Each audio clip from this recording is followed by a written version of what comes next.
எப்படா இதெல்லாம் சாத்தியம் அப்படின்னு நம்மள வியக்க வைக்கிற வகையில தாங்க இந்த ஒரு இடம் இருந்துச்சு.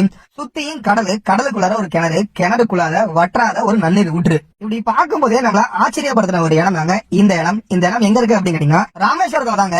ராமேஸ்வரத்துல பாம்பன் பாலத்தை தாண்டதுக்கு அப்புறம் இடது பக்கம் பாத்தீங்கன்னா வந்து வில்லுண்டி தீர்த்தம் அப்படின்னு சொல்லி ஒரு தீர்த்தம் இருக்குங்க. இந்த தீர்த்தம் வந்து ஒரு வற்றாத தீர்த்தம் அப்படின்னு சொல்லி சொல்றாங்க. சுத்தியும் கடல் சூழ்ந்த ஒரு இடத்துல நடுவு ஒரு கிணறுங்க. இந்த கிணறு வந்து ஒரு வற்றாத நன்னீர் கிணறு அப்படின்னு சொல்லி சொல்றாங்க. நம்ம தண்ணி எடுக்க இங்க தண்ணி ஊத்தி எடுத்துக்கிட்டே இருக்குமா. அதை விட முக்கியமான விஷயம் என்ன கேட்டீங்கன்னா இந்த கிணறே பாத்தீங்கன்னா கடலுக்குள்ள தான் இருக்கு. சுத்தியும் எங்க திரும்பினாலும் உப்பு நீர் மட்டும் தாங்க இருக்கு. ஆனா இந்த கிணத்துல இருந்து வர நீர் மட்டும் பாத்தீங்கன்னா வந்து நன்னீரா இருக்குங்க.